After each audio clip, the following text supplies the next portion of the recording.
Vande Mataram network 10 में आपका स्वागत है। मैं हूं आपके साथ शिखा। यत्र नार्यस्तु पूजन्ते रमन्ते तत्र देवता, अर्थात जहां नारी की पूजा होती है वहां भगवान वास करते हैं। हमारे देश में महिलाओं की क्या स्थिति है, आज हम इसी पर चर्चा करेंगे। नवरात्रि के पहले दिन उत्तर प्रदेश के सीएम योगी आदित्यनाथ ने मिशन शक्ति अभियान की शुरुआत की, जिसके तहत महिलाओं को उनके अधिकारों के प्रति जागरूक किया जा रहा है। तो वहीं बेटी बचाओ बेटी पढ़ाओ मुहिम के तहत बेटियों की सुरक्षा और उन्हें आत्मनिर्भर बनाने का प्रयास भी किया जा रहा है। इन अभियानों का कितना सार्थक परिणाम समाज में देखने को मिल रहा है, चर्चा शुरू करेंगे उससे पहले देखिए ये रिपोर्ट। भारतीय प्राचीन साहित्य ग्रंथों में कहा गया है कि जहां नारी की पूजा होती है वहीं देवता भी वास करते हैं। हमेशा से यही कहा जाता है कि समाज में स्त्रियों का आदर होना चाहिए, उन्हें पुरुष से बराबरी का हक मिलना चाहिए। लेकिन नारी के सामने कई तरह की चुनौतियां रही हैं।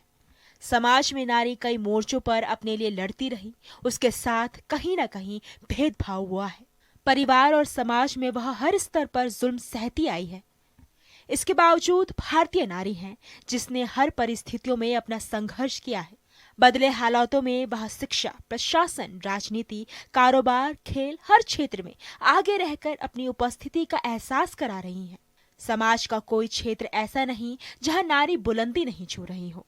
बदले दौर में जब शिक्षा का तेजी से प्रचार प्रसार हुआ है, समाज में जागरूकता आई है, तब महिलाओं के जीवन को बेहतर बनाने के भी प्रयास अपने स्तर पर होते रहे हैं। कोशिश यही रही कि भारतीय नारी अबला नहीं बल्कि सबल होकर परिवार, समाज और देश की प्रगति में अपना योगदान दे। इसके लिए जरूरी है कुछ ऐसे कदम उठाए जाएं जो उसे आत्मनिर्भर सबल बनाए, ताकि वह किसी दूसरे पर आश्रित न रहे। भारतीय नारी की तमाम मुश्किलों को दूर करने और उन्हें अपने आप में सबल बनाने के लिए केंद्र सरकार ने जो योजनाएं शुरू की हैं, उनमें बेटी बचाओ बेटी पढ़ाओ जैसी योजना फल फूल रही है। प्रधानमंत्री नरेंद्र मोदी के हाथों 22 जनवरी 2015 को बेटी बचाओ बेटी पढ़ाओ योजना का शुभारंभ किया गया था। इसमें जो लोग इस योजना का लाभ केंद्र सरकार के जरिए लेना चाहते हों, वे अपनी बेटी का अकाउंट जन्म से लेकर 10 वर्ष की आयु तक खुलवा सकते हैं। अच्छा है कि देश भर में इस योजना का लाभ उठाया जा रहा है। बेटियों की जिंदगी संवर रही है। बेटी बचाओ बेटी पढ़ाओ का संदेश यही है कि बेटे और बेटी में फर्क नहीं करना है। बेटी को भी जीने का अधिकार है और उसे अच्छी शिक्षा का भी अधिकार है। साफ दिखता है कि विकसित देशों में नारियों को पुरुष के समान अधिकार दिया जाता है। इसी सोच पर नारी उत्थान के लिए देश में कई कार्यक्रम और योजनाएं बनी हैं। उनकी सुरक्षा के लिए कानून और कड़े किए गए हैं। लेकिन अभी नारी को बराबरी का दर्जा देने और पूरा हक दिलाने की मुहिम में कुछ चुनौतियां भी हैं। Desk report, network 10। Beti Bachao Beti Padhao यानी कि महिलाओं की सुरक्षा की बात और उसके बाद में उन्हें आत्मनिर्भर बनाने की एक कोशिश। यहाँ पर सरकार की तरफ से मुहिम तो छेड़ दी गई है, लेकिन उसका कितना कारगर और सफल परिणाम यहाँ जमीनी धरातल पर हमें देखने को मिलता है, आज हम इसी पर चर्चा कर रहे हैं। हमारे साथ कुछ मेहमान जुड़े हुए हैं। बीजेपी नेता नेहा शालिनी हमारे साथ जुड़ी हुई है, सामाजिक कार्यकर्ता प्रीति सिंह, राजनीतिक विश्लेषक रजनी पवार हमारे साथ जुड़ी है। आप सभी का नेटवर्क 10 में बहुत बहुत स्वागत है।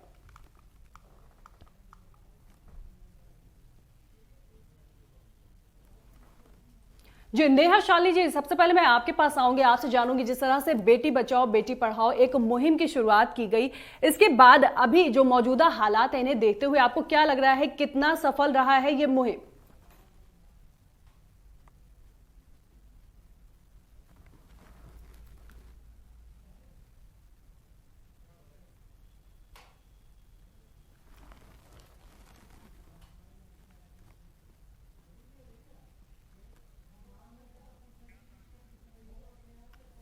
जो हमारे साथ जुड़े हैं राजनीतिक विश्लेषक रजनी पवार। रजनी जी, आपसे जानेंगे जिस तरह से बेटी बचाओ बेटी पढ़ाओ मुहिम की शुरुआत की गई है और इसके तहत यहाँ पर बेटियों की सुरक्षा के दावे किए जाते हैं, बेटियों को आत्मनिर्भर करने की बात की जाती है, लेकिन अगर हम धरातल पर बात करें और मौजूदा हालात में जिस तरह से महिला अपराध में एक बढ़ोतरी देखने को मिल रही है, इन सभी को मद्देनजर रखते हुए कितना सफल ये अभियान लग रहा है?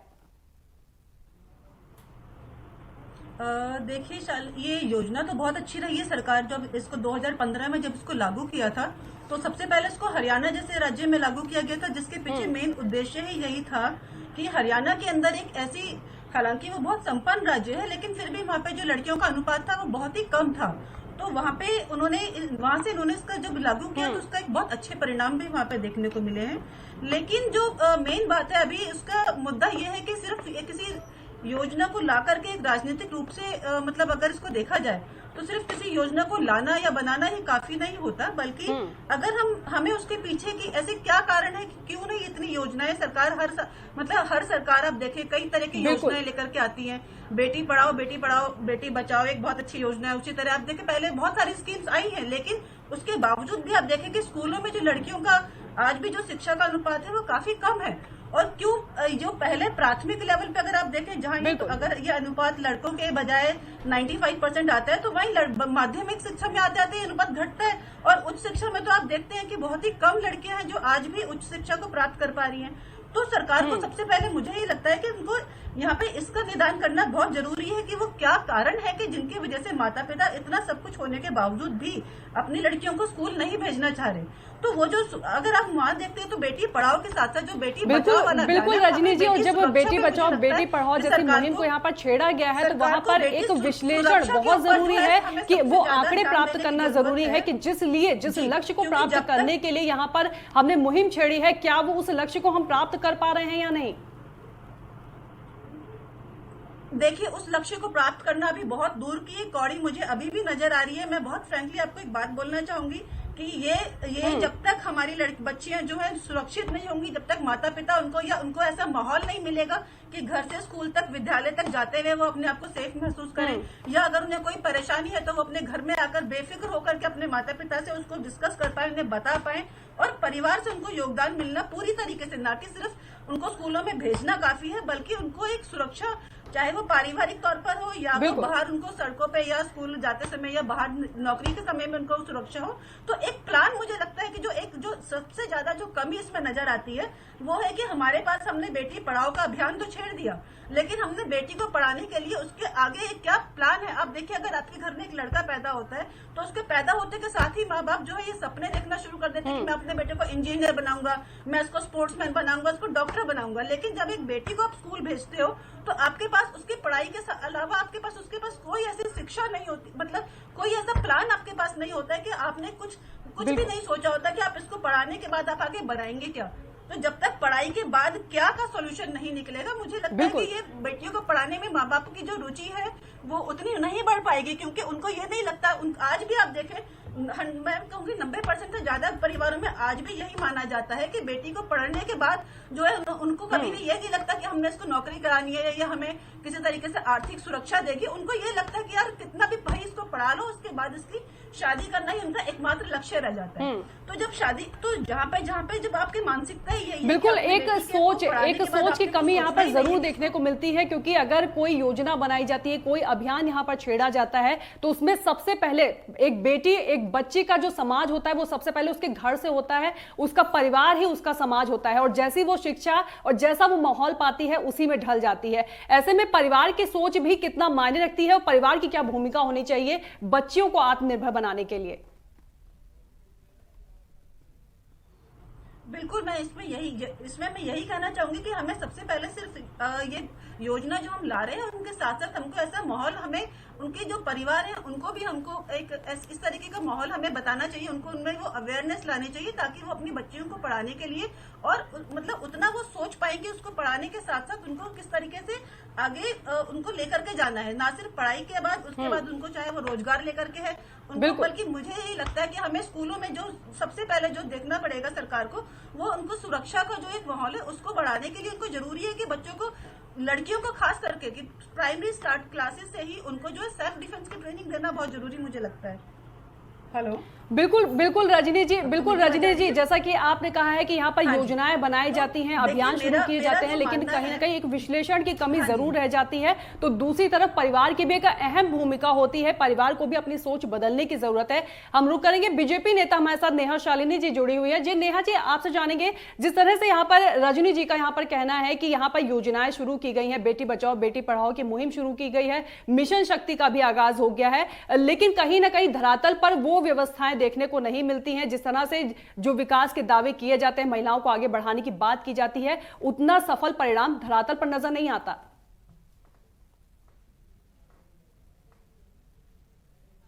Hello hello. जी नेहा जी, जिस तरह से बेटी बचाओ बेटी पढ़ाओ की मुहिम छेड़ी गई है और यहाँ पर मिशन शक्ति का भी आगाज हो गया है, कितना सफल यहाँ पर परिणाम नजर आ रहा है मौजूदा हालात को देखते हुए? जी 2015 में बेटी बचाओ बेटी पढ़ाओ अभियान की शुरुआत कर दी गई थी और मुझे लगता है कि ये एक जब शुरुआत हुई है तो इसके साथ साथ इस पे बहुत काम भी किया जा रहा है। आप देखेंगे कि बेटियों के नाम इतनी योजनाएं हैं जिसके तहत उनके खाते में डायरेक्ट पैसा सरकार के द्वारा करा जाता है। हमारे परिवार में ही हमारे कुछ नौकर और ड्राइवर इन सब की लड़कियों के नाम जो है वो डायरेक्ट उनके अकाउंट में पैसा चला जाता है। बड़े होने पर 18 साल की होने पर उनको 8 लाख के करीब ऐसी राशि भी दी जा रही है।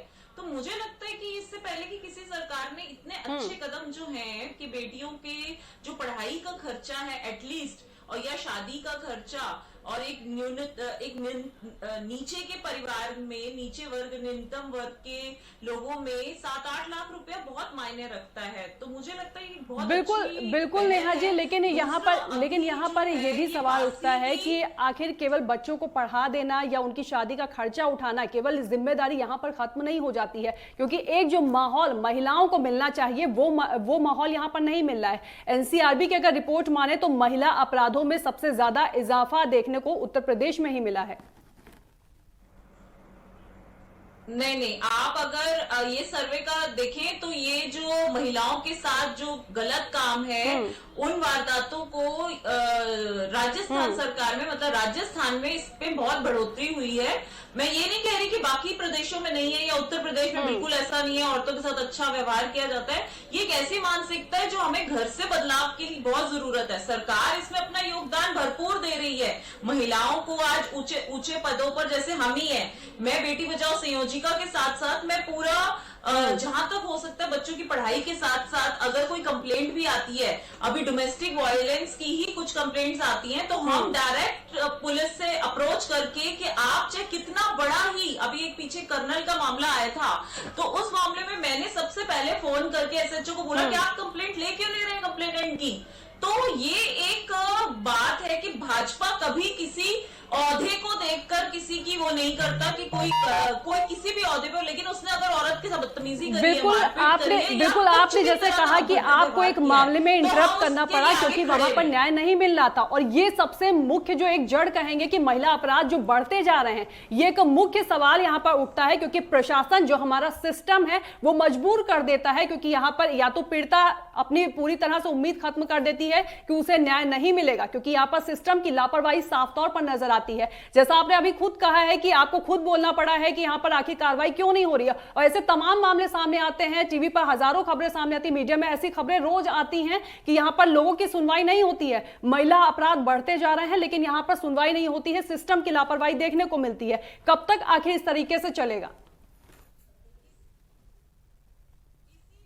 आप देखिए कि पुलिस में महिलाओं की नियुक्ति जो है वो यूपी सरकार ने बहुत अच्छा, यूपी के सीएम योगी आदित्यनाथ ने बहुत अच्छा कदम उठाया है और मैं इसकी सराहना करती हूँ। हम सभी को इसकी सराहना करनी चाहिए कि पुलिस में जब महिला कर्मचारी ज्यादा होंगे तो उससे क्या है, कुछ ना कुछ काफी हद तक कंट्रोल ये मामले होंगे जो रेप के हों या छेड़छाड़ के मामले।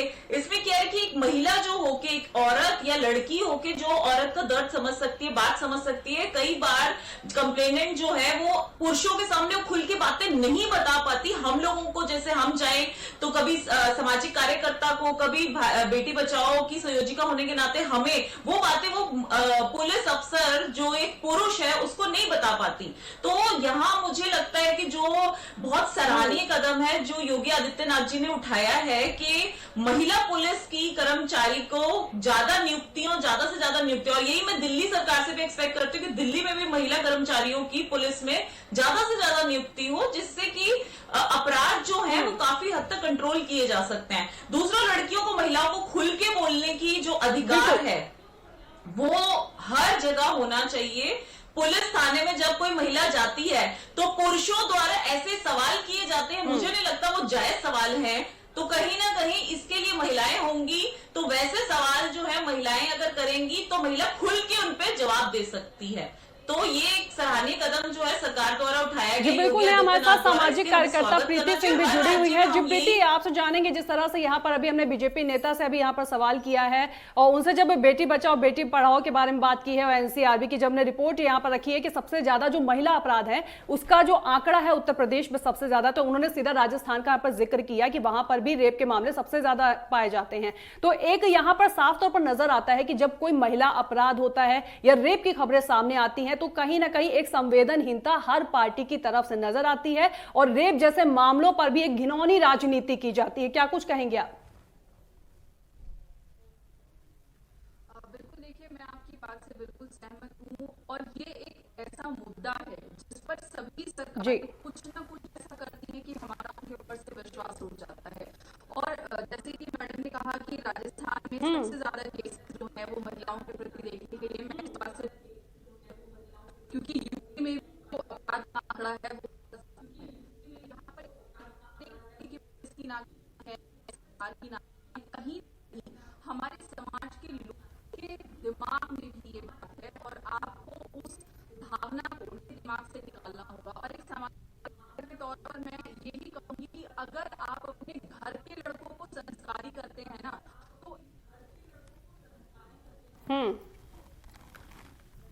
तो परिवार पढ़े लिखे बच्चे इन कृत्यों में बहुत कम आपको इन्वॉल्व मिलेंगे, लेकिन जहां कहीं आपको देखने के लिए मिलेगा कि फादर नहीं है, मदर नहीं है, फैमिली में कोई प्रॉब्लम है, तो वही बच्चे जो हैं आगे जाकर इस तरह के अपराधों को करते हैं। और जब हम बात करते हैं कि बेटी बचाओ और बेटी पढ़ाओ की बात करते हैं तो देखिए मैं इसको दो भागों में डिवाइड करती हूँ कि एक बात करते हैं रूरल एरियाज की और एक बात करते हैं अर्बन एरियाज की।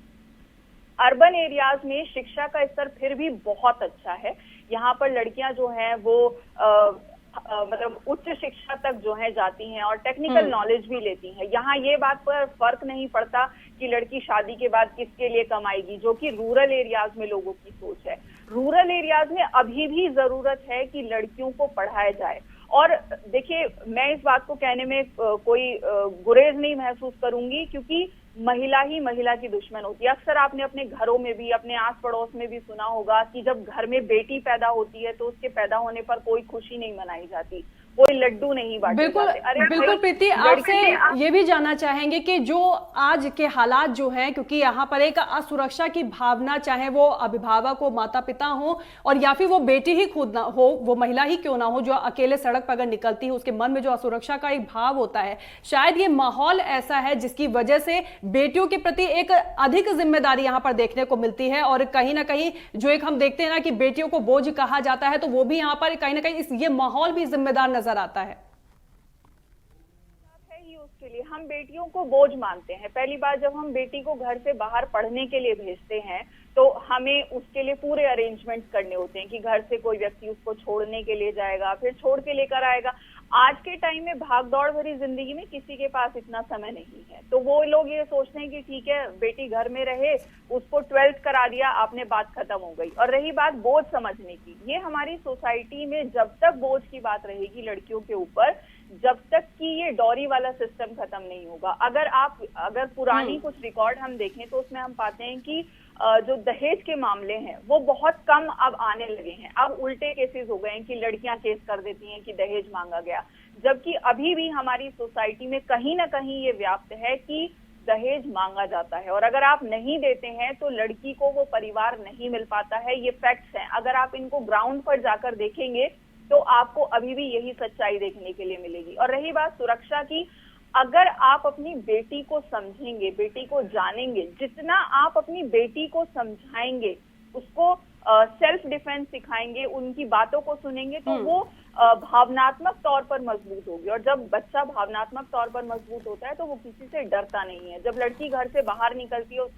उसके साथ कोई भी छेड़खानी होती है तो वो घर में आकर बताने से डरती है कई बार। क्यों? क्योंकि घर में आकर बताएगी तो माता पिता क्या कहेंगे कि तुम कल से जाना बंद कर दो। अरे बेटी की क्या गलती है? बेटी तो पढ़ना चाहती है, समाज में अपना नाम कमाना चाहती है, लेकिन इस समाज के कुछ ठेकेदार हैं जो सिर्फ पुरुष प्रधान समाज है हमारा, और पुरुष प्रधान समाज जब तक खत्म नहीं होगा, महिलाओं के प्रति ना तो ये अपराध खत्म होंगे और ना ही लोगों की सोच खत्म होगी। यहाँ पर सिर्फ एक ही बात जरूरी है कि अगर आप अपनी बेटी को संस्कारवान बनाना चाहते हैं तो सबसे पहले बेटे को संस्कारवान बनाइए। अगर बेटा संस्कारित होगा तो अपराध होंगे ही नहीं।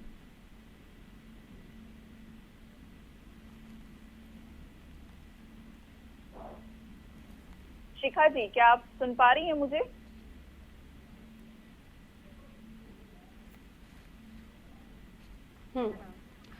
हमारे साथ राजनीतिक विश्लेषक भी जुड़े हुए हैं। रजनी पवार जी, आपके पास आएंगे और जिस तरह से यहाँ का अभी माहौल जो हमें देखने को मिल रहा है, मिशन शक्ति का यहाँ पर आगाज हो गया है। नवरात्र के पहले दिन सीएम योगी आदित्यनाथ ने यहाँ पर शुरुआत कर दी है मिशन शक्ति की।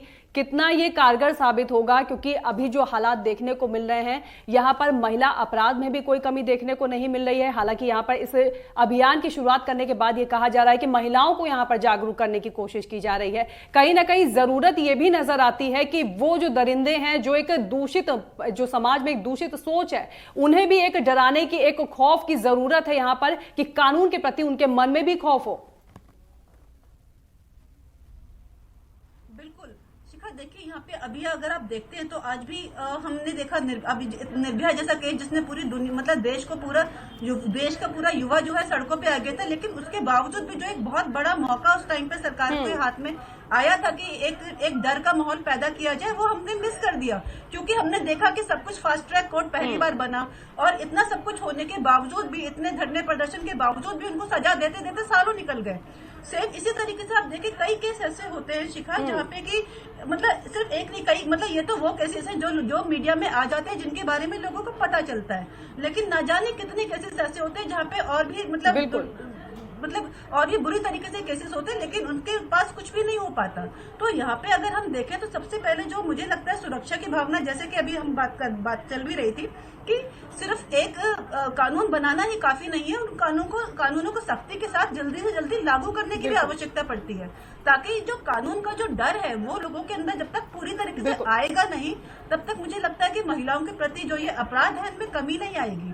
इसके साथ में जो है पारिवारिक माहौल भी मुझे लगता है जैसे, और हमें सबसे पहले जो इस वक्त जो जरूरत देने की, ये जो हमने इतना डिफरेंस आप देखें कि एक लड़की और लड़के के अंदर होता है, उसको कम करने के ऊपर मुझे लगता है कि सरकार को ध्यान देना बहुत जरूरी है। लड़कियों को हमें खुद से इस लायक बनाना बहुत जरूरी है कि वो अगर बाहर जाती हैं तो बिना किसी सुरक्षा के भी कम से कम जितना हो सके अपने आप को सुरक्षित रख पाए, और नहीं तो कम से कम जब तक उनको कोई मदद मिले, मतलब बेसिकली उनको सेल्फ ट्रेनिंग, इतना तो सेल्फ डिफेंस की ट्रेनिंग आनी ही चाहिए कि वो अपने आप को बचा सके उन चीजों से। तो और उसके अलावा जैसे जैसे जागरूकता, मुझे लगता है क्योंकि ये चीजें देखिए, ये योजनाएं सिर्फ हम एक राज्य बोले कि सरकार बोले कि आज बीजेपी की सरकार बोलती है कि राजस्थान में क्राइम बढ़ रहा है, या कांग्रेस कल को बोले कि उत्तर प्रदेश के अंदर बहुत क्राइम बढ़ रहा है, या महिलाओं पे ज्यादा वहाँ पे महिलाओं के खिलाफ अपराध हो रहे हैं। तो मुझे लगता है ये सब चीजें अगर देखा जाए तो हमें इस नजरिए से ना देख के हमको इस नजरिए से देखना बहुत ज्यादा जरूरी है कि हमें जो हमारे देश की महिलाएं हैं, जिसको देवी का रूप, हमारा दुर्भाग्य की बात यह है कि हमारा ही देश ऐसा देश है पूरी दुनिया में जहाँ पे एक लड़की को आप दुर्गा का रूप मानते हैं, एक लड़की को आप देवी के रूप में पूजते हैं। आप देखिए अभी नवरात्रे चल रहे हैं, घर घर के अंदर जो है कन्या को देवी के रूप में पूजा जाएगा। लेकिन मुझे लगता है कि हमें ये सिर्फ एक नवरात्रों में नहीं, हमको पूरे साल ये हमें अपने मानसिकता ऐसी बनानी चाहिए कि हम अपनी लड़कियों को जो है कन्याओं के रूप में उनका आदर करें, उनको मान दें और उनकी सुरक्षा का ध्यान रखें। तो यहाँ पे इसलिए जो बहुत जरूरी है कि सिर्फ ये बिल्कुल मतलब सरकारों के ऊपर राजनीति करने के बजाय हमको एक्चुअल में ग्राउंड लेवल पे हमको एक काम करने की जरूरत है, जहाँ पे लड़कियों को हम सुरक्षित करें, एक सुरक्षा का माहौल दें, क्योंकि जब तक सुरक्षा बिल्कुल प्रीति, जैसा कि आपने बोला है कि यहाँ पर सिर्फ कानून बनाने से कुछ नहीं होता है, उसका सख्ती से पालन होना चाहिए। हम जवाब भी ले लेते हैं। बीजेपी नेता नेहा शालिनी हमारे साथ जुड़ी हैं। जिन नेहा, आपसे जानेंगे, जिस तरह से अभी सामाजिक कार्यकर्ता प्रीति सिंह का यहाँ पर साफ तौर पर कहना है कि मात्र कानून बना देने से कुछ नहीं होता है, क्योंकि उसका सख्ती से पालन होना जरूरी है, और जो एक लंबी कानूनी प्रक्रिया चलती है उसे भी कम होने की, उस अवधि को भी कम होने की यहाँ पर जरूरत है। क्या कहेंगे आप? जी शिखा, अभी आपने देखा होगा कि योगी आदित्यनाथ ने जो मिशन शक्ति है उसके तहत 20 अपराधियों को यूपी में, जिन्होंने लड़कियों से छेड़छाड़ की या कोई बदतमीजी करी या रेप केसेस हैं, उनको सजाए मौत मतलब फांसी या फिर उनको उम्र कैद की सजा दी गई है। तो आप इस कीजिए कि ये सिर्फ, और मैं चाहती हूँ कि सिर्फ यूपी तक ही ना रहे, ये हर राज्य में, और भाजपा ने क्लियर कट, मोदी जी ने ये सभी हमारे जो केंद्र शासित राज्य हैं उनको बोला है कि आप अपने लॉ एंड ऑर्डर को स्ट्रॉन्ग कीजिए। जहां कहीं रेप जैसी घटनाएं होती हैं तो उसमें फांसी की ही सजा का प्रावधान है, और देनी भी चाहिए, उसमें डिले नहीं होना चाहिए। फास्ट ट्रैक में डालिए और फटाफट ऐसे लोगों को फांसी दीजिए। और हाँ, जहां उम्र कैद लगता है कि जहां सस्पिशियस है, बिल्कुल, लेकिन अगर हम फांसी की सजा की अगर यहाँ पे बात करेंगे तो यहाँ पर चिन्मयानंद का भी मामला सामने आ जाएगा, कुलदीप सिंह सेंगर का भी मामला सामने आ जाएगा, क्योंकि फांसी की सजा इतना आसान भी नहीं है, बहुत लंबी प्रक्रिया है। और इसके लिए क्योंकि जब निर्भया केस में 7 साल के बाद यहाँ पर दरिंदों को फांसी के फंदे पर लटकाया गया, तो हर किसी की, हर वो पीड़ित परिवार की वो हिम्मत हार जाती है कि जहां वो न्याय के लिए भटक कर वो आखिर में थक हार कर वो अपने घर पर बैठ जाएगा और शायद न्याय की आस छोड़ देगा। यही है कि 3 महीने के अंदर अंदर आपको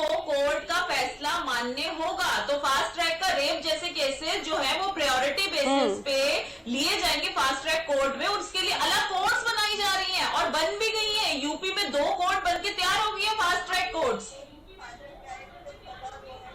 तो ये बहुत अच्छा कदम है, मुझे लगता है कि ये सबको इसका स्वागत करना चाहिए, स्पेशली औरतों को, महिलाओं को तो इस बात का स्वागत करना चाहिए कि ये एक अच्छा कदम है। 20 लोगों को अगर आज फांसी हो रही है तो इनको देख के लोग डरेंगे आगे। एक तरफ हम कन्याओं को पूजने की बात करते हैं, तो देवी के ऊपर भी जब भैरव ने बुरी नजर डाली थी तो उसका संहार किया गया था। तो ये कदम का स्वागत करना चाहिए कि आज अगर लोगों को फांसी हो रही है तो ये सोशल एक्टिविस्ट और ये सब उठ के खड़े ना हो जाए मानव अधिकारों को लेके। ऐसे लोगों के क्या मानव अधिकार हैं जो लड़कियों के साथ बदतमीजियां करते हैं? जब देवी ने उनको नहीं छोड़ा, उनपे बुरी नजर रखने वाले भैरव का सर काट दिया, तो हम क्यों उन पे रहम करें? हम क्यों उन लोगों पे रहम करें जो लड़कियों के साथ बदतमीजी करते हैं या उनके साथ रेप जैसे केसेस करते हैं? जब तक हम उनको सबक नहीं देंगे, जब तक 10-15 लटकेंगे नहीं फांसी पर, तब तक जो है लोगों के अंदर डर पैदा नहीं होगा। तो ऐसे में लोगों के अंदर डर पैदा करने के लिए फांसी की जो बिल्कुल नेहा, यहाँ पर समय का अभाव है। ऐसे में आपसे आखिरी कमेंट जानेंगे, क्योंकि जब यहाँ पर योजनाएं, आपने तमाम योजनाओं की बात की है, फास्ट ट्रैक कोर्ट की यहाँ पर बात की है,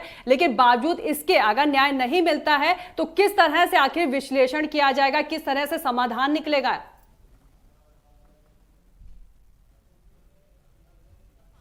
कोर्ट जो है वो स्पेशली इसी ऐसे केसेस के लिए रखा गया है कि जिनको लड़कियों के साथ बदतमीजी हो, फास्ट ट्रैक पे 3 महीने के अंदर अंदर फैसला हो और फांसी की सजा उस बंदे को हो या उम्र कैद की सजा हो। और फास्ट ट्रैक कोर्ट्स और भी बनाने की तैयारी है।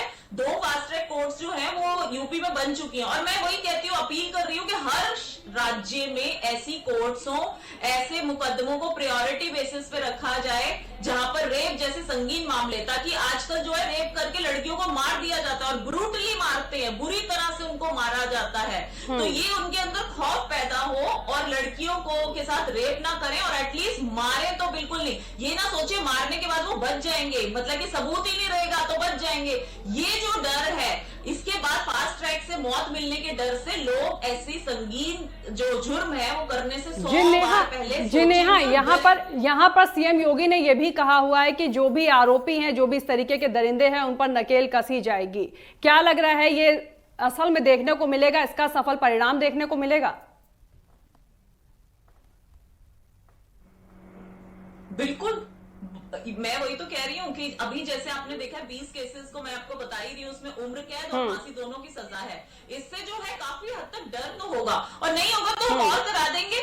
अगर लोग ऐसी गंदी नजर रखेंगे, लड़कियों के साथ बुरी काम करेंगे, तो उनको जब 8-10 लोग टंगेंगे ना यहाँ पर फांसी पर, अपने आप ये भय धीरे धीरे, देखिए अभी से पहले किसी को डर नहीं था, लड़कियों के साथ छेड़छाड़ करके रेप करके वो डरते नहीं थे, अब डर पैदा होगा। और बिल्कुल नेहा, यहाँ पर सीएम योगी आदित्यनाथ ने तमाम मुहिम भी चलाई हुई है और मिशन शक्ति का भी यहाँ पर आगाज हो गया। तो ऐसे में उम्मीद जरूर हम जता सकते हैं, उम्मीदें कर सकते हैं कि शायद अब उत्तर प्रदेश में जो महिला अपराध का एक आंकड़ा जो जरूरी तौर पर देखने को मिल रहा है, सबसे ज्यादा जो आंकड़े हैं वो देखने को मिल रहे हैं, उसमें एक कमी जरूर देखने को मिलेगी। आप सभी का बहुत बहुत धन्यवाद। नेटवर्क 10 से आपने अपने विचारों को यहाँ पर साझा साझा किया। तो हम बात कर रहे थे आज बेटी बचाओ बेटी पढ़ाओ की, जिसमें हमने बात की है यहाँ पर आखिर बेटियों को किस तरह से सुरक्षा का माहौल दिया जाए, और जितने जो सरकार के तमाम दावे हैं, जितनी ये जो मुहिम शुरू की गई है, मिशन शक्ति का भी आगाज हो गया है, कितना ये कारगर साबित होगा, क्योंकि यहां पर महिला अपराध में लगातार इजाफा देखने को मिल रहा है। एनसीआरबी की रिपोर्ट में भी ये बात सामने आ गई है कि सबसे ज्यादा जो महिला अपराध है वो उत्तर प्रदेश में देखने को मिल रहे हैं। मिशन शक्ति भी कितना सफल होता है ये देखने वाली बात होगी। आज के लिए मिशन शक्ति के इस कार्यक्रम में बस इतना ही। मुझे दीजिए इजाजत। नमस्कार।